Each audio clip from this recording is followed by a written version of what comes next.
Hi, I'm Emily. Marrying Mark Turner felt like stepping into a different world. His family, the Turners, were everything mine wasn't: wealthy, influential, and effortlessly intimidating. Their estate looked like something out of a magazine, with endless manicured gardens and rooms that seemed too perfect to touch.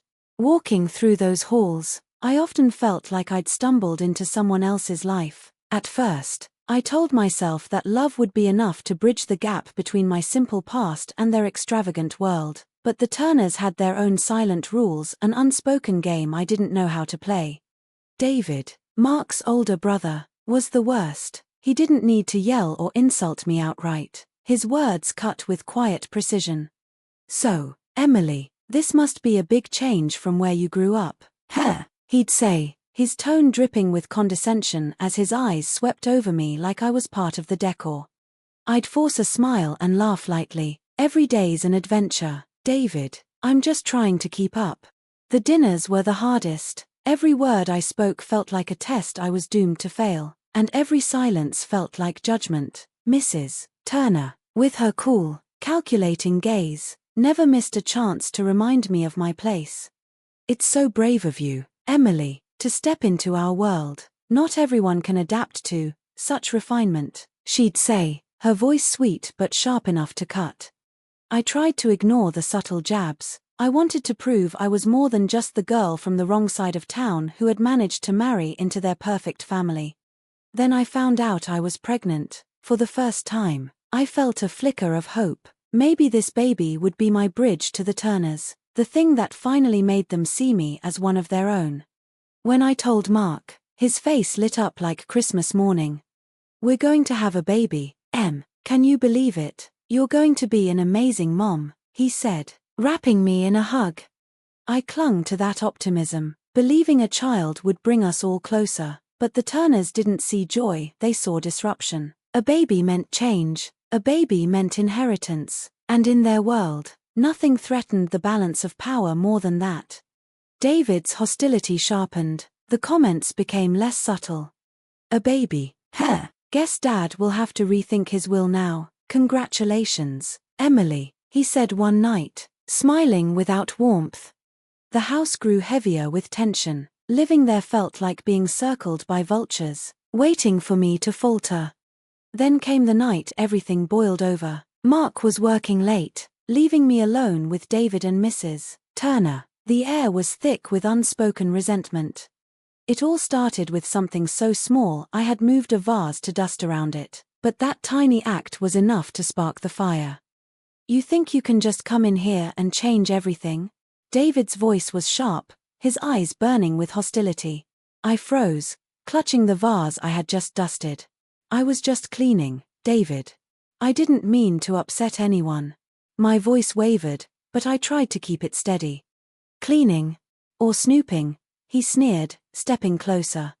Mrs. Turner's heels clicked across the marble floor as she joined him, her expression full of disdain. "We know exactly what you're doing, Emily. Gold diggers like you always have the same plan: secure the baby, secure the fortune." Her words cut through me like glass. I felt the walls of the grand living room pressing in, my chest tight with panic. "That's not true," I managed, my voice trembling. "I love Mark. And this baby, our baby, is a blessing." David's expression twisted into rage. In a sudden, violent movement, he lunged forward and shoved me. The world tilted. My body hit the floor hard, a bolt of pain ripping through me. Instinctively, I curled around my stomach, terror surging as something inside me felt horribly wrong. David and Mrs. Turner hovered above me, their faces flashing with shock, but not an ounce of remorse. "Look what you made me do," David muttered, almost to himself, his hands shaking. By the time Mark walked through the door, I was curled on the floor, shaking, bruises already blooming on my arms. Tears blurred my vision as I choked out what had happened. Mark's face went pale with horror, then red with fury. He knelt, pulling me gently into his arms. "That's it," he said, his voice trembling with rage. "We're leaving. Tonight. I will never let them hurt you or our baby again."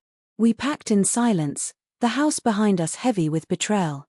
Driving away from the Turner estate felt like escaping a nightmare. For the first time in months, I could breathe. But the relief didn't last. At the hospital, under the harsh fluorescent lights, our worst fear was confirmed. We had lost the baby. The fall, the shock, it had been too much. Lying in that sterile room, Mark holding my hand, everything felt surreal. The wealth, the estate, the family drama, it all meant nothing now. All that remained was the aching emptiness of the future we'd lost. Leaving the Turner estate for good was like stepping out of a storm into fragile silence.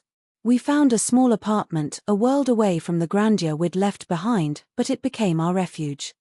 The first weeks were suffocating. Grief filled every corner. Mark buried himself in work while I wandered through our tiny space, hollow and aimless. Words became scarce, replaced by heavy, aching silences.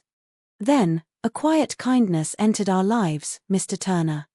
Unlike his wife and eldest son, he had a warmth that felt almost out of place in that family. He visited often, never with judgment, always with gentle compassion. "Emily, my dear," he said one evening, his voice heavy with regret, "I am so sorry. You are family, always will be." Those visits became a lifeline. He didn't push or pry. He just listened, and in those quiet moments, he helped us believe that life could still hold beauty. Months later, a miracle came. I was pregnant again. The joy was immediate, but so was the fear. The memory of our loss clung to me, whispering caution with every heartbeat. Mark swore he'd protect us both this time, never leaving my side. Mr. Turner wept with joy when he heard the news. "A new beginning," he said softly, his eyes glistening. "This child is a blessing, a sign that life goes on." For a brief, shining moment, hope returned to our lives. Then the phone call came. Mr. Turner had passed away suddenly, leaving us reeling. The one true light in that family, the man who had been our anchor, was gone. The days of mourning were short-lived, smothered beneath the suffocating greed of the Turner family. Their sorrow felt staged, a performance that quickly unraveled as whispers of inheritance replaced quiet grief. They circled like vultures, eager to claim what Mr. Turner had left behind. Amid the tension, I could only think of the life growing inside me, a tiny heartbeat, a symbol of hope in the darkness. When the will was finally read, the air in the room was thick with anticipation. Mark and I entered the lawyer's office with heavy hearts, already bracing for the inevitable storm. David and Mrs. Turner sat stiffly, eyes gleaming with expectation. Mr. Turner made some specific allocations in his will, the lawyer announced, his tone calm and precise. The moment he revealed that a large portion of the estate had been left to me and my unborn child, the room erupted in disbelief. David shot to his feet. "This is a mistake. He's leaving money to her and her child." His words dripped with venom.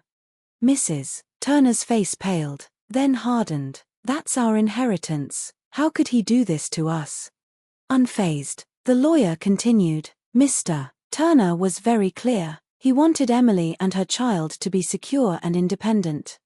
I sat frozen, overwhelmed by gratitude and the weight of his kindness. Beside me, Mark squeezed my hand. "Dad always knew what was right," he murmured. The rest of the reading was a blur of sharp whispers and angry glares from across the table. But something shifted inside me that day. I felt stronger, no longer afraid of their bitterness. Outside the office, the confrontation came fast. "You manipulated my father," David accused, his face red with rage. I met his glare steadily. "I did nothing of the sort. Your father saw the truth for himself." Mark stepped between us, his voice firm. "Enough. Dad made his choice. Emily and our child deserve this." Leaving that office, I felt the weight of the Turner family's hatred pressing against my back, but also an unfamiliar sense of freedom. We were no longer bound to their world of greed. Months later, when I held my newborn son for the first time, all the pain and turmoil of the past seemed to dissolve. His tiny fingers curled around mine, his soft cries filling the room with new life. We named him Ethan, strong and enduring, because that was what he symbolized. In Mark's arms and in Ethan's gentle presence, I found a home. A family that had weathered the storm and emerged stronger. Our new chapter had begun.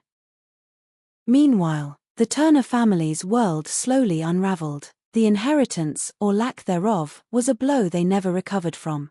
David, once arrogant and untouchable, faced the consequences of his own greed. Without his father's protection, his questionable business dealings came to light. Lawsuits piled up, creditors circled, and the man who had once sneered at everyone else's misfortune found himself drowning in his own.